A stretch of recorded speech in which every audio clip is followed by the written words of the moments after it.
오늘은 함께 읽으신 히브리서 11장 8절에서 16절 말씀을 중심으로 고향을 찾는 사람들이라는 제목의 말씀으로 잠시 은혜를 나누겠습니다.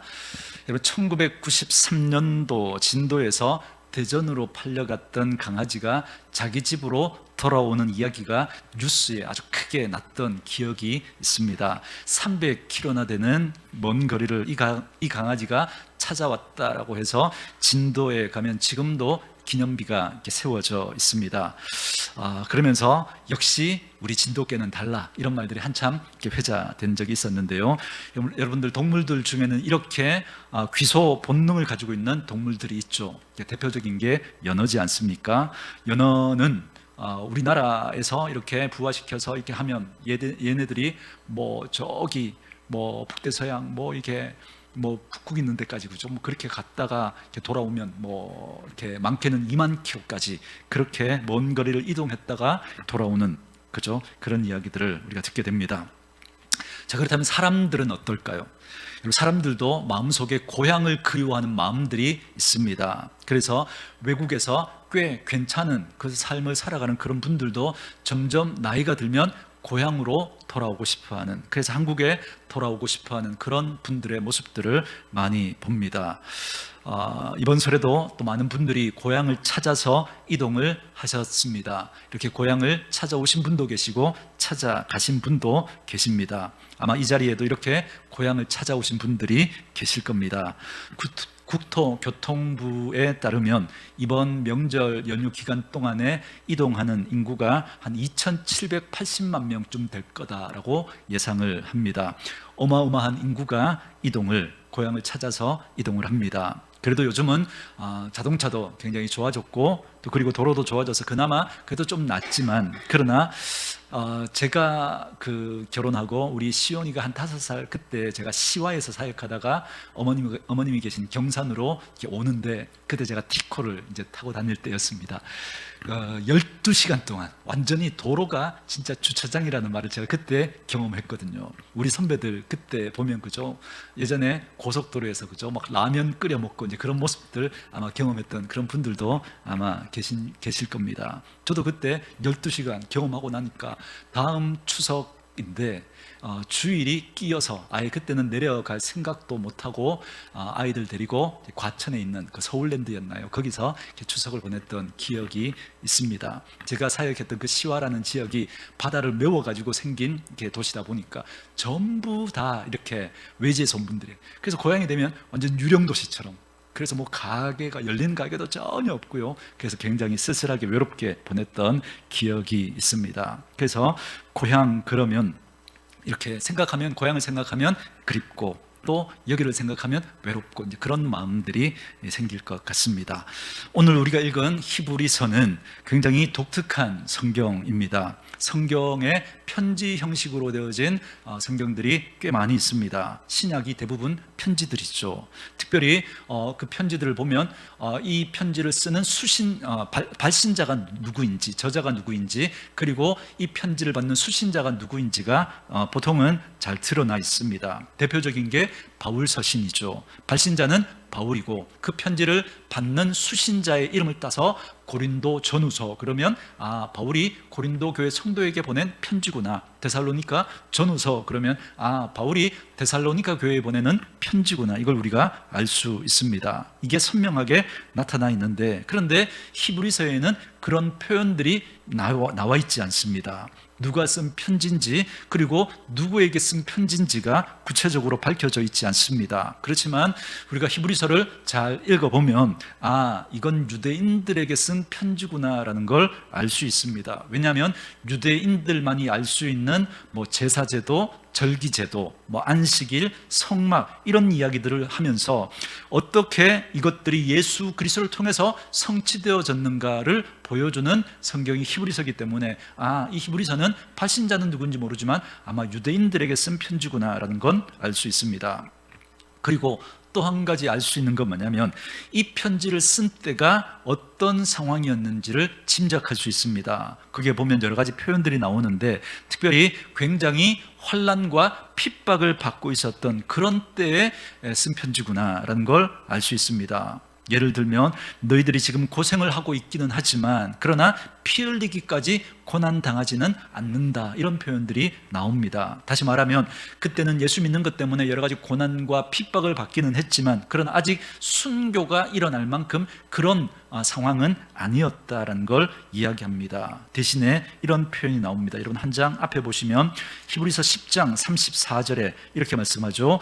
너희가 갇힌 자를 동정하고 너희의 소유를 빼앗기는 것도 기쁘게 당한 것은 더 낫고 영구한 소유가 있는 줄을 알미라. 자, 여기 보면 그죠, 예수 믿는 것 때문에 갇힌 사람들도 있어요. 그리고 또 너희가 어떻게 됐다고요? 소유를 빼앗기는. 그러니까 이때 이 히브리서 이 편지가 쓰여질 때 그 당시에 많은 예수 믿는 사람들이 이제 재산을 몰수당하고 고향에서 쫓겨나가는 그런 일들이 있었습니다. 그래서 많은 성경학자들이 이때가 클라디우스 황제 때에 그런 일이 있었거든요. 아마 그때가 아닐까 짐작을 합니다. 그래서 많은 그리스도인들이 소유를 빼앗기고 고향에서 추방당하는 그런 이야기도 히브리서에 나옵니다. 그러니까 히브리서는 환난당하는 그런 성도들을 위로하기 위해서 쓰여진 말씀인데요, 특별히 히브리서 11장은 굉장히 유명한 말씀이죠. 우리가 소위 믿음장이라고 말하지 않습니까? 그러니까 환난을 이겨내고 승리한 사람들의 그 믿음의 이야기를 소개하면서 여러분 보십시오, 여러분의 선배들도 이렇게 다 고생하고 고난을 당하였지만 잘 이겨내고 믿음을 지켰습니다. 그러니 여러분들도 믿음을 잘 지켜내야 합니다 라고 이렇게 이야기하고 있는, 고난받는 성도들을 위로하면서 쓴 편지인 거죠. 그 중에서 오늘 본문에는 아브라함과 이삭과 야곱의 이야기가 나오는데요, 여러분 이 세 사람의 중요한 특징이 하나 있는데 그게 뭔가 하면 고향을 떠난 사람들이라는 겁니다. 그래서 고향을 잃어버린 성도들에게 여러분 고향을 잃어버리고 쫓겨나서 방황하는 그런 삶을 살아간다고 힘들다고 믿음을 떠나면 안 됩니다. 여러분들이 존경하는 아브라함과 이삭과 야곱도 고향을 떠나 살던 사람입니다. 이 이야기가 오늘 본문의 중요한 내용입니다. 사실 성경에는 고향을 떠난 사람들의 이야기가 많이 나옵니다. 그래서 고향을 떠나서 고향을 그리워하는 사람들의 이야기가 성경에 많이 나오는데, 여러분 특별히 이스라엘 백성들이 그렇죠. 여러분 이스라엘 백성들이 애굽에서 종살이 할 때 그때를 한번 생각해 보세요. 그들의 조상들이 살던 가나안 땅으로 빨리 돌아가고 싶은 마음이 그들에게 얼마나 많았겠습니까? 날마다 그 강제 노동에 시달리면서 언젠가 우리도 고향에 돌아가서 자유인으로 살면 얼마나 좋을까, 아마 그런 꿈을 꾸며 살지 않았겠습니까? 나중에 그들이 꿈에도 그리던 그 가나안 땅에 돌아가죠. 모세의 인도를 받아 그 광야 40년, 그죠? 그 여정을 지나 드디어 가나안 땅에 들어가게 됩니다. 그래서 거기서 이제 살다가 지금 이스라엘 나라가 어떻게 됩니까? 북쪽은 아수르에게 망하고 남쪽은 바벨론에 의해서 나라가 망하고, 바벨론의 포로로 끌려가서 70년 동안 그 땅에서 강제 노동에 시달리며 살아갈 때 그들이 바벨론 그 강가에서 눈물을 흘리면서 고향을 그리워하며 고향에 돌아갈 꿈을 꾸며 하루하루 살아가던 그런 이야기들이 성경에 나옵니다. 그런데 성경을 잘 읽어보면요, 그들이 돌아가고 싶어 했던 고향이 있었는데 그 자기들이 돌아가고 싶었던 고향 너머에 진짜 잃어버렸던 고향이 있다라는 걸 성경이 이야기해 줍니다. 여러분 거기가 어딜까요? 그들이 고향으로 돌아가고 싶어 하는데 그 고향 너머에 진짜 돌아가야 할 고향에 대한 이야기가 나옵니다. 그게 한마디로 말하면 에덴 동산입니다. 여러분 에덴 동산은 천국의 모형이죠. 그들이 에덴 동산에서 하나님과 교제했는데 아담과 하와가 범죄하면서 에덴 동산에서 어떻게 돼요? 추방이 되죠. 다시는 에덴 동산에 들어가지 못하도록 하나님께서 스랍들을 세워 지키고 두루 도는 화용검으로 그 에덴 동산을 막아버렸잖아요. 그러니까 그들이 진짜 잃어버린 고향은 에덴 동산인 거죠. 오늘 우리로 이야기하면 우리 천국을 잃어버린 겁니다. 천국을. 그런데 그 에덴 동산이 왜 그들이 돌아가고 싶은 진짜 고향이 되었냐면 거기에는 뭐 사시사철 아름다운 꽃들과 또 맛있는 과일들이 주렁주렁 달리는 그런 곳이기 때문에 그리워하는 것이 아니라 거기에는 누가 계시기 때문이에요? 하나님, 우리 아버지 하나님이 계시기 때문에, 그래서 여러분 그곳을 그리워하게 되는 거죠. 여러분, 우리도 마찬가지지 않습니까? 여러분, 우리가 고향을 그리워하는 건 부모님이 계시기 때문인 거죠. 부모님이 계시기 때문에. 그래서 여러분, 우리의 고향, 우리가 잃어버린 진짜 고향 에덴 동산, 그 천국은 바로 우리 하나님 아버지가 계신 곳입니다. 그래서 우리는 그곳을 그리워하는 거죠. 그렇기 때문에 오늘 본문도 그런 관점에서 읽어야 이 말씀을 제대로 이해할 수 있습니다. 오늘 본문에는 아브라함의 이야기가 제일 먼저 나오는데요, 여러분, 아브라함이 믿음의 사람으로 하나님께 부름받으면서 첫 번째 했던 게 뭐였냐면 고향을 떠나는 거였어요. 여러분, 아브라함이 살던 고향이 어디냐면 갈대아 우르라는 곳입니다. 여러분, 이 갈대아 우르가 어떤 곳이냐면 메소포타미아 문명의 중심지입니다. 여러분, 문명이 발생했던, 그죠? 그 메소포타미아 문명이 발생했던 곳이니까 여러분, 이곳은 어떤 곳이라고 우리 짐작할 수 있을까요? 사람들이 살기 너무너무 좋은 곳. 그래서 그 유프라테스 강과 메소포타미아 강이 흐르는, 그죠? 이 강 사이에, 큰 두 강 사이에 메소포타미아 지역이 형성됩니다. 여러분, 강이 있으면, 그죠? 살아가기가 얼마나 좋아요? 물을 공급받을 수 있잖아요. 그리고 그 강이, 그죠? 그 태종물들을 이렇게 쓸고 와서 그 땅이 비옥하니까 농사를 지으면 얼마나 농사가 잘 지어집니까? 그리고 그 배를 타고 무거운 짐들을 싣고 나르면서 무역이 발달하죠. 뿐만 아니라 또 어부들이 고기를 잡으면서 그야말로 사람들이 살기에 너무너무 좋은 지역이 바로 이 메소포타미아 지역이에요. 강이 하나가 아니고 아래 위로 강이 두 개나 흐르고 있으니까. 그래서 여기서 문명이 발생하게 됩니다. 그리고 그 한가운데 갈대아 우르라는 곳에서 여러분, 아브라함이 태어난 거예요. 그러니 얼마나 그곳이 번성한 동네였겠습니까? 그런데 하나님께서 그곳을 떠나서 하나님이 지시할 곳으로 가라고 했는데 거기가 어디냐면 가나안입니다. 여러분, 갈대아 우르와 가나안 이야기하면, 요즘으로 말하면 저 강남 한복판에서, 그죠? 번쩍번쩍한 그 동네에서 하나님께서 아브라함에게 너 그곳을 떠나서 경주시 현곡면 하구리, 그죠? 우리 옛날 지명을 하면 여기가 현곡면 하구리입니다.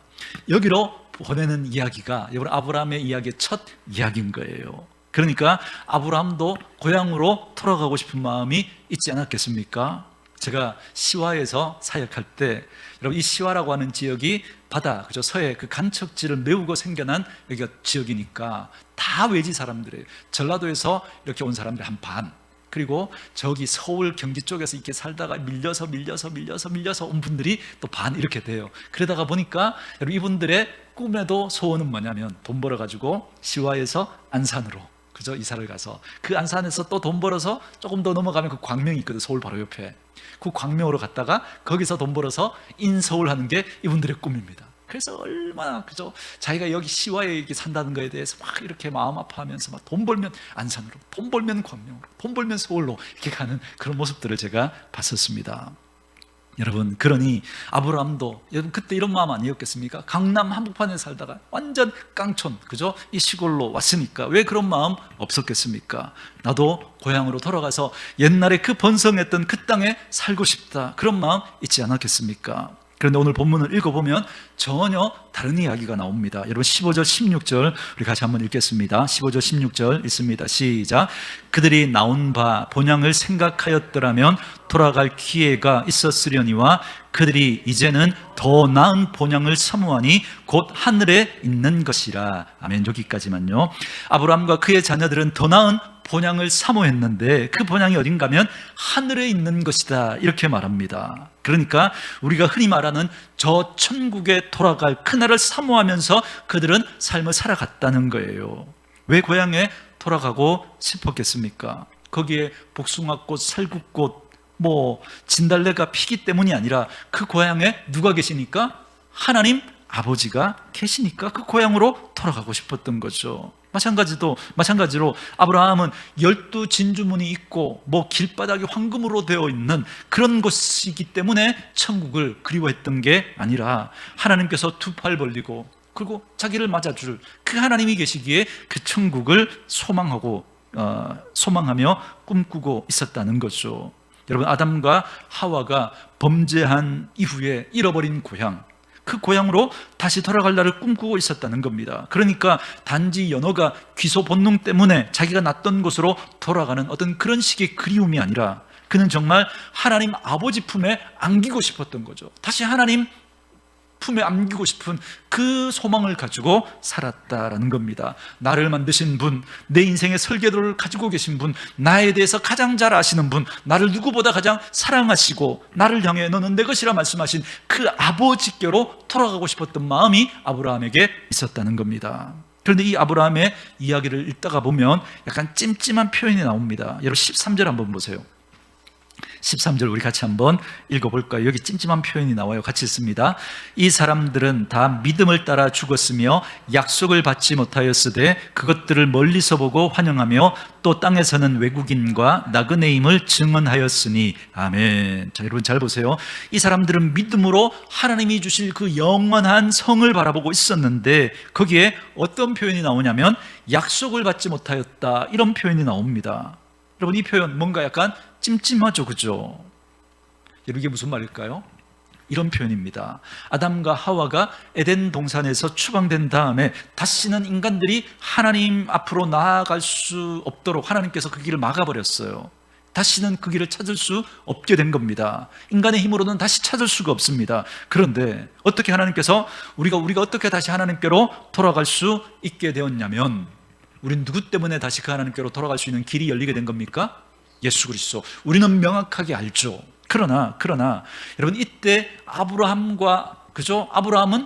구약의 성도들은 이걸 확실하게 우리처럼 알지 못했던 거예요. 그래서 약속을 받지 못했다, 이 표현을 쓰고 있는 겁니다. 우리는 예수 그리스도로 말미암아 그 예수 그리스도를 믿음으로 우리는 천국에 갈 수 있다, 분명히 하나님이 알려주셨죠. 그래서 하나님이 독생자 예수님을 이 땅에 보내셔서 우리 죄를 대신해서 십자가에서 죽으심으로 죄로 말미암아 하나님과 단절되었던 우리 가운데 하나님께 나아갈 수 있는 길을 열어주셨습니다. 그게 바로 십자가의 길이죠. 그래서 우리는 그 길을 통해서 하나님께 나아갈 수 있게 된 걸 선명하게 명확하게 우리는 압니다. 왜냐하면 예수님께서 내가 곧 길이요 진리요 생명이니 나로 말미암지 않고는 아버지께로 올 자가 없느니라 말씀하셨죠. 그렇기 때문에 우리는 그 길이 예수님이다라는 걸 우리는 알아요.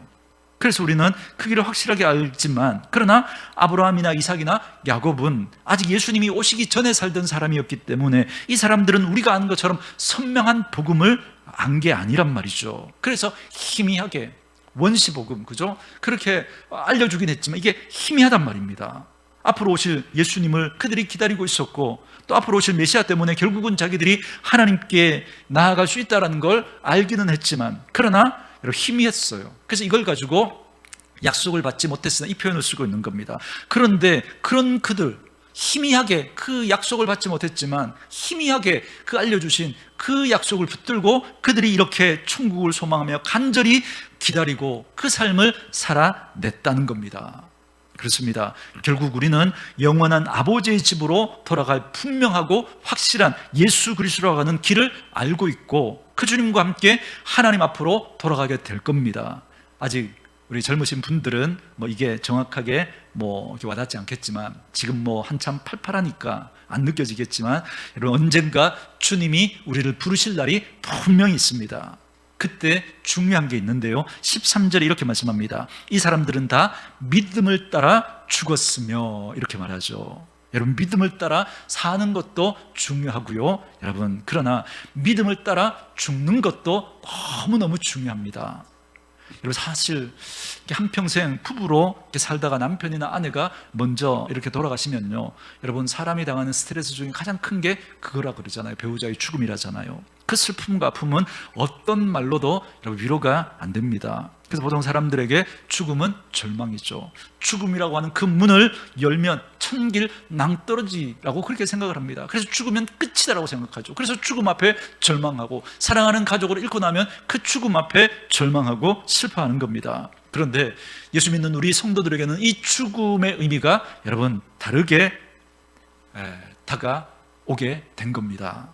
죽음이라고 하는 그 문을 열면 거기에 고향이 기다리고 있는 거예요. 죽음이라고 하는 그 문을 열고 그죠? 들어가면 천국이라고 하는 하나님 아버지가 우리를 기다리고 계시는 거죠. 그래서 죽음은 고향으로 들어가는 문이 되는 겁니다. 아마 이번 명절에 추도 예배를 드리는 가정들이 있을 텐데요, 사랑하는 가족을 생각하면서 그 예배를 드리면서 어쩌면 눈물을 흘릴 그런 분도 계실지 모르겠습니다. 물론 여러분, 이 땅에서 만나지 못한다라고 하는 그 이별의 아픔은 분명히 있지만, 그러나 여러분, 이 생각은 우리 꼭 가져야죠. 그럼에도 불구하고 우리는 다시, 우리도 이 땅을 살다가 다시 저 죽음의 문을 열고 들어가면 거기서 우리 아버지 하나님이 기다리는 그곳에서 우리 사랑하는 가족들을 다시 만날 수 있다라고 하는 그 소망을 우리는 가지기 때문에, 그래서 우리는 그 죽음의 이별 앞에서도 우리는 예배할 수 있고 기뻐할 수 있는 것입니다. 저는 저와 여러분에게 이 소망이 선명해질 수 있기를 주의 이름으로 축원합니다. 그래서 우리는 다가올 죽음을 어쩔 수 없이 기다리는 게 아니라 능동적으로, 주님 오늘이라도 주님 부르시면 기쁨으로 그 문 열고 고향으로 돌아가겠습니다 라고 하는 이런 마음이 우리에게 있었으면 좋겠습니다. 그러니까 우리는 믿음을 따라 죽음을 예비해야 될 사람들인 거죠. 믿음을 따라. 그런데 오늘 본문은 그런 믿음을 갖고 살아가는 사람은 나중에 하나님 앞에 들어갈 그날을 꿈꿀 뿐만 아니라 이 땅을 살아갈 때도 전혀 다른 삶의 방식으로 살아가야 된다라는 이야기를 하고 있습니다. 그래서 우리는 고향을 떠나온 사람들이기 때문에 첫째, 고향을 사모해야 돼요. 천국을 사모하면서 우리는 이 땅을 살아야 하고요, 그렇기 때문에 두 번째, 우리는 이 땅을 살아가는 삶의 방식이 달라야 한다라는 겁니다. 여러분 9절 말씀 한번 보십시오. 이런 말씀이 나옵니다. 9절 같이 읽습니다. 시작. 믿음으로 그가 이방의 땅에 있는 것 같이 약속의 땅에 거류하여 동일한 약속을 유업으로 함께 받은 이삭 및 야곱과 더불어 장막에 거하였으니. 아멘. 자, 이게 무슨 말인가 하면요, 이런 겁니다. 지금 아브라함은 자기가 살고 있던 그 가나안 땅을 영원한 살 땅으로 바라보지 않았다는 거예요. 그는 지금 마치 외국인이 잠깐 딴 나라에 여행 왔던 것처럼, 나그네들이 어디 소풍 온 것처럼 그 땅에 살면서 전혀 다른 방식으로 살아갔다는 겁니다. 그래서 제가 이 표현 쓰는 거 좋아하죠. 이 땅에서 우리가 살아가는 이 믿음의 삶은 하나님께서 우리에게 이 땅에 소풍 보내신 거라고. 여러분, 우리 소풍 왔는데 여기서 막 아동방 막 싸우고 그러면 여러분 그 소풍 여러분 엉망이 되어버릴 것 아닙니까? 그죠? 좋은 기억들을 가지고 이 땅에서 여러분 그렇게 우리는 그저 소풍 보내신 그 삶을 끝내고 우리 다시 하나님 앞에 돌아가야죠. 그래서 우리가 이 땅을 살아가는 삶의 방식이 달라야 합니다. 그래서 오늘 본문에 보면 그는 장막을 치고 살았다, 텐트를 치고 살았다, 이렇게 말하죠.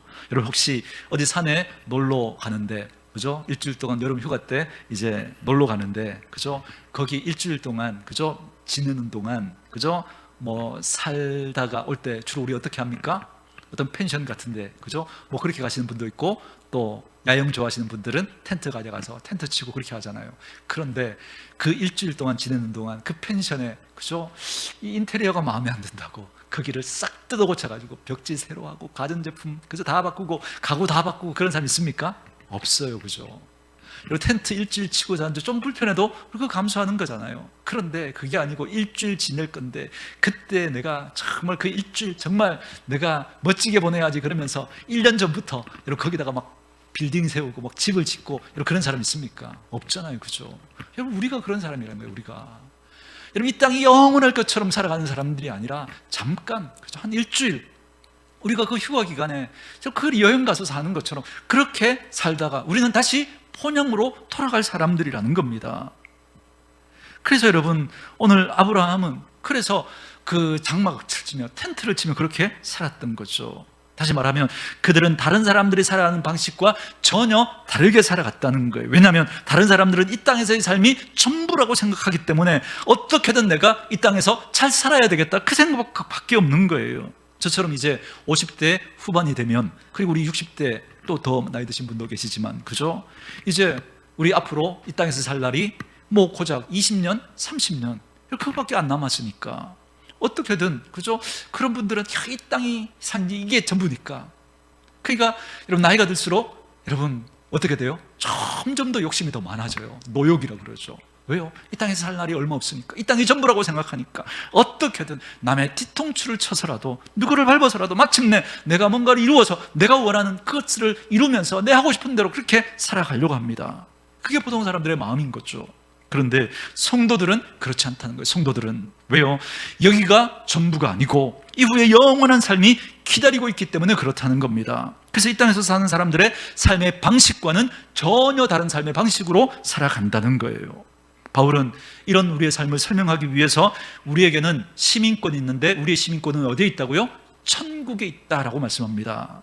여러분 혹시 여러분이 이제 한국에 국적을 가지고 살잖아요. 그러다가 일본에 여행을 갔어요. 그런데 때마침 그 일본 여행 중에 한일전 이 축구가 열린 겁니다. 그럼 여러분 축구 보면서 응원할 것 아닙니까? 그런데 여러분 그때 어느 나라 응원하실 겁니까? 로마에 가면 로마법을 따르라고 했다고. 일본에 왔으니까 여러분 일본 응원하시겠습니까?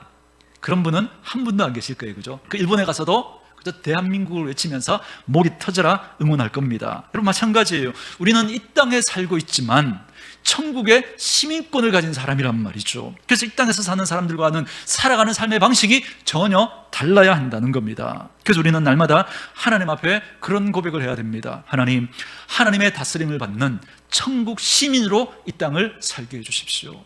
하나님, 천국 백성으로 하나님 우리 가정을 그렇게 하나님 다스려 주십시오. 우리 교회를 하나님 이 나라와 이 민족을 하나님 그렇게 다스려 주십시오. 그렇게 기도하며 살아야 합니다. 여러분 1960년대에 미국의 스탠퍼드 대학에서 한 가지 실험을 했는데요. 나중에 그게 책으로 나왔죠. 마시멜로 이야기라고 해서 읽어보지는 않아도 거기에 나오는 이야기 아마 다들 한 번쯤 들어서 알고 계실 겁니다. 그 책에 소개된 실험이 뭐냐면 이제 한 5살쯤 되는 아이들을 모아가지고 그 아이들과 함께 실험을 했는데요. 이제 그 아이들에게 마시멜로를 하나씩 지어줍니다. 아이들이 마시멜로를 얼마나 좋아합니까? 그죠? 그 과자를 하나 지어주면서 이거 네 먹고 싶으면 먹어도 돼. 그런데 선생님이 잠깐 15분 동안 나갔다가 올 텐데 그때까지 안 먹고 기다리고 있으면 이거 하나 더 줄게. 이렇게 이제 이야기를 하고 선생님이 나갔어요. 자, 그때 그 15분 동안 아이들 중에는 그죠? 이 손에 지금 들려져 있는 이 마시멜로 너무 먹고 싶잖아요. 그래서 그걸 못 참고 먹은 아이들이 있고 그걸 끝까지 선생님 말을 믿고 15분 동안 기다렸다가 하나 더 받은 아이들로 이렇게 딱 나눠지는 거예요. 근데 그 실험이 여기서 끝난 게 아니라 14년 동안 이 아이들을 추적해서 관찰을 한 겁니다. 그랬더니 그 이제 마시멜로를 이렇게 먹지 않고 15분 동안 참았던 그 아이들이 공부도 훨씬 더 열심히 잘했고 또 일에 훨씬 더 좋은 성과들을 내었던, 성취도가 더 높더라. 이런 실험이 마시멜로 이야기입니다. 그런데 저는 이 실험을 좀 더 다른 각도에서 생각해 봤으면 좋겠습니다. 우리는 15분 뒤를 준비하는 사람들이 아니잖아요. 우리는 10년 뒤를 준비하는 사람들이 아니잖아요. 우리는 20년, 30년 뒤를 준비하는 사람들이 아니잖아요. 그거 준비하지 말라는 이야기 아니에요. 준비해야 돼요. 그러나 그것만 다가 아니잖아요. 그것만. 우리는 영원한 하나님 나라를 우리는 준비하는 사람들로 이 땅을 살아가야 한다는 겁니다. 그러니 우리는 이 땅의 사람들과 살아가는 그 삶의 방식이 달라야 하지 않겠냐는 거예요. 여러분 창세기 49장, 50장에 보면요. 거기에 야곱과 요셉의 장례식 장면의 이야기가 나옵니다. 그 장례식에 대한 이야기가 생각보다 굉장히 길게 기록이 되어져 있습니다. 그런데 야곱은 죽으면서 어떤 유언을 남기냐면 내가 죽으면 내 유골을 옮겨다가 우리 조상들이 있는 안장되어 있는 그 막벨라 굴에 안장해 주라. 이게 그의 마지막 유언입니다. 여러분 요셉도 죽으면서 나중에 너희들이 이 애굽 땅을 떠나가게 될 텐데 그때 그 가나안 땅으로 돌아갈 때 그때 내 유골을 가져다가 막벨라 동굴에 장사 지내줘라. 그렇게 부탁을 합니다. 그러니까 이 두 사람은 막벨라 굴에 들어가고 싶어 하는 거죠. 이건 단지 가족 공동묘지에 나 좀 넣어주라. 가족 납골당에 나를 좀 안장해주라. 여러분 이 이야기 정도가 아닙니다. 사실 이 막벨라 굴 이걸 여러분 어떻게 이해하시면 좋으냐면 영원한 천국의 모델하우스라고 그렇게 여러분 이렇게 이해하시면 됩니다. 막벨라 굴이 천국의 모델하우스. 여러분 아파트 분양 받을 때 다들 모델하우스에 가서 그죠? 그 아파트가 앞으로 어떻게 지어질지 보고 결정하셨죠. 그죠? 이런 구조를 가지고 있구나. 이런 자재를 쓰는구나. 그죠? 모델 하우스에서 아직 완성되지 않았지만, 그죠? 이렇게 지어질 아파트를 미리 보고, 그죠? 이렇게 계약하셨지 않습니까? 마찬가지라는 거예요. 그러니까 지금 야곱이나 또 요셉 같은 사람들이 내가 죽으면 저 막벨라 굴에다가 장사 지내달라는 말은, 얘들아, 내가 죽으면 내 뼈가 막벨라 동굴에 먼저 안장되어 있는 우리 조상 아브라함과 이삭 이런 분들하고 같이 거기서 내 뼈가 만나게 해주라. 내 뼈와 뼈가 그 만나는 것으로 끝나는 게 아니라 진짜 우리가 만나는 건 저 영원한 천국이야. 우린 천국에서 우린 다시 만날 거야. 그 소망을 가지고 있었던 거죠. 그래서 그 소망을 가지고 그 부탁을 하고 있는 거예요. 그러니까 그들은 지금 이 땅에서의 삶만이 아니라 이 땅에서의 삶 너머에 영원한 천국을 바라보면서 그렇게 자녀들에게 이 유언을 했던 겁니다. 그러니 그들이 살아가는 삶의 방식이 달랐던 거예요. 혹시 여러분 친구를 만났는데 나 요즘에 애인 생겼다. 남편 있고 아내가 있는 분인데 애인 생겼다. 실제로 이걸 그죠? 제가 경기도에서 사역할 때 20년도 훨씬 더 됐잖아요. 그때 교회 다니는 분들 중에 막 애인 있다고 자랑하는 그런 분들이 있더라니까요. 여러분 그걸 하면 막 자랑하면요, 여러분 부러워할 게 아니라 불쌍하게 바라보셔야 돼요. 불쌍하게. 여러분 아이들이 모의고사 성적에 따라서 막 천국과 지옥을 왔다 갔다 하는 세상 사람들은 그래요, 그죠? 그것처럼 여러분들도 함께 널뛰게 하면 안 됩니다. 정말 이 아이를 믿음으로 키우기 위해서 눈물로 기도하는 그런 부모님들이 될 수 있기를 소망합니다. 아브라함은 자기 아버지 데라가 우상을 깎아파는 우상장수에 불과했지만 믿음의 눈을 가지고 영원한 천국을 바라보면서 이 땅에서 고향을 떠나는 것도 두려워하지 않고 살았습니다. 그의 아들 이삭은 어떤 삶을 살았습니까? 참 이삭의 삶이 참 독특하죠. 이삭은 아버지로부터 여러분 많은 유산을 물려받은 거부였습니다. 그런데 이삭의 이야기 중에 제일 많은 이야기를 차지하는 게 어떤 내용이죠? 블레셋 사람들이 우물 빼앗으려고 하면 너 가짜라 그러고 또 딴 데 가서 우물 파고 또 거기서 우물 파고 우물 나오면 또 블레셋 사람들이 와서 이거 내 거야 그러면 또 너 가져라 그러고 또 딴 데 가서 우물 파요. 뺐으면 그냥 줘버려요. 여러분 다시 말하면 이삭은 아버지가 물려준 유산을 믿고 산 게 아니라 다 줘버려도 하나님이 나에게 새로운 복을 주실 걸 믿고 살았던 아주 독특한 삶을 살았던 사람이 이삭입니다. 그래서 그는 블레셋 사람이 우물을 달라고 하면 그냥 줘버려요. 주고 나면 하나님이 지혜를 주셔서 또 하면 우물이 나오는 그런 삶을 산 겁니다. 여러분 야곱은 또 어떻습니까? 야곱은 여러분 어떤 인생이었습니까? 쌍둥이로, 그죠? 그 형 에서의 뒤꿈치를 잡고 어떻게 해서든 자기가 복을 받고 어떻게 해서든 자기가 뭔가를 이루면서 살고 싶었던, 그래서 잔머리 굴려서 아버지도 속이고 형도 속이고 외삼촌도 속이고 어떻게 해서든 더 많은 것을 가지고 어떻게든 내 욕심을 따라 살아가려고 했던 그런 사람이지 않습니까? 그런 그가 진짜 하나님을 만나고 하나님의 은혜를 경험하고 난 다음에 그의 인생의 마지막의 모습을 보면 너무 아름다워요. 그래서 저는 이 요셉의 모습을 보면서 참 기도 제목이 되더라고요. 그는 오직 하나님을 바라보면서 삽니다. 그래서 그가 애굽에 내려갈 때 그 바로를 만나잖아요. 그때 그가 바로를 축복합니다. 근데 그 그림을 보면 너무 이상하죠. 여러분 지금 전 세계 그 근동에 다 기근이 들었어요. 먹을 건 어디밖에 없어요? 이 애굽밖에, 이집트밖에 없어요.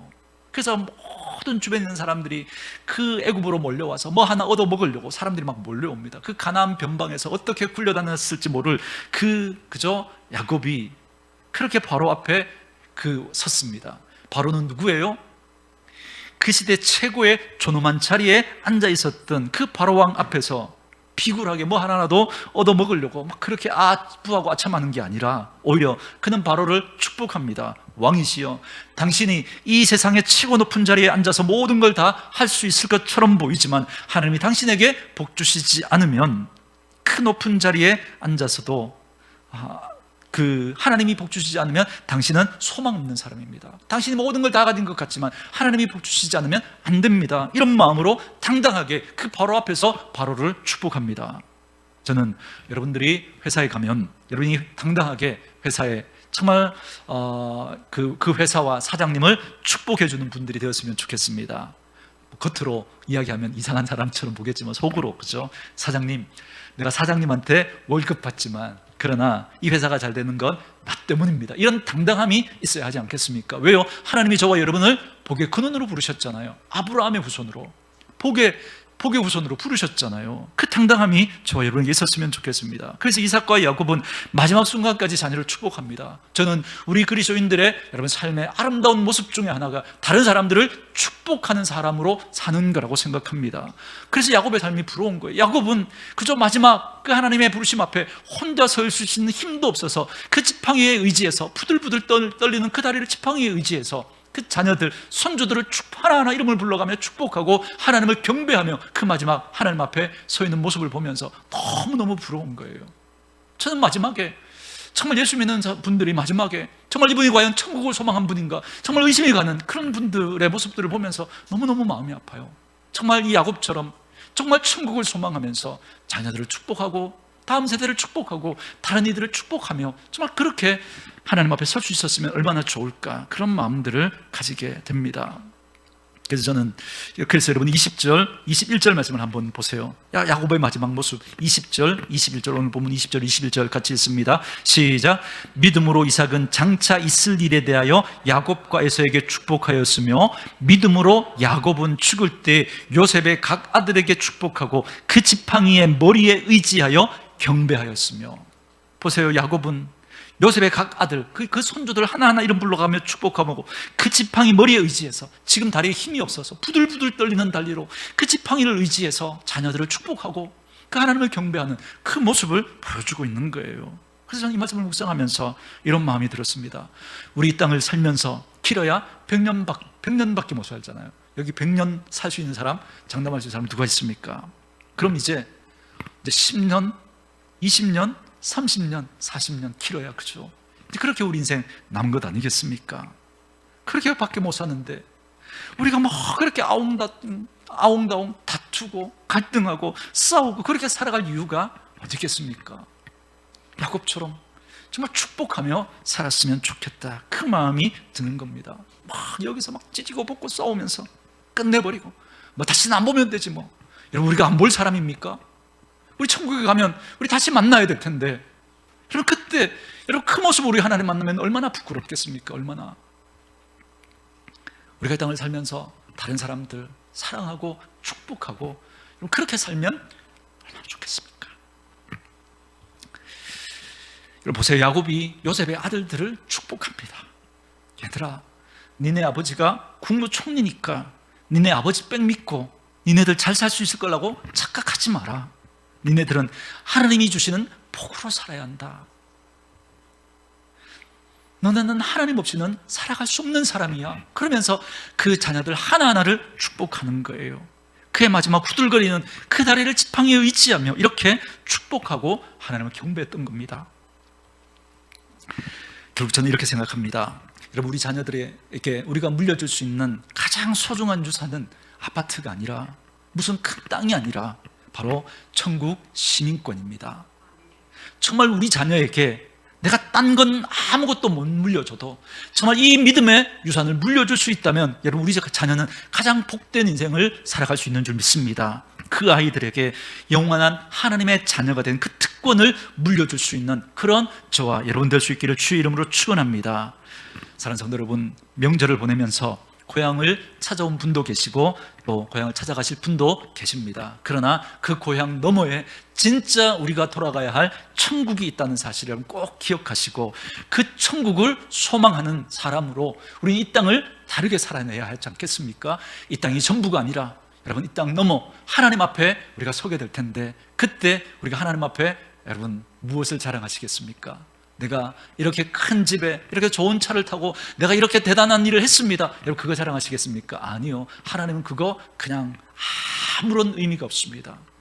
하나님 앞에 우리의 자랑과 기쁨과 멸류관은, 여러분, 바울은 내가 전한 그 복음 때문에 예수 믿은 그 사람들을 바라면서 너희가 나의 기쁨이고 자랑이요 멸류관이라고 했던 거죠. 저는 저와 여러분들로 말미암아 여러분의 자녀들이 믿음의 자녀들로, 우리 다음 세대들이 믿음의 세대로 세워지고 나로 인해서 많은 사람들이 하나님의 축복으로 정말 예수 믿고 주의 축복을 누리는 그러한 사람들로 살아갈 수 있기를 원합니다. 남은 인생 정말 그렇게 하나님 앞에 다른 이들을 축복하는 저와 여러분들의 삶이 되어줄 수 있기를 주의 이름으로 축원합니다.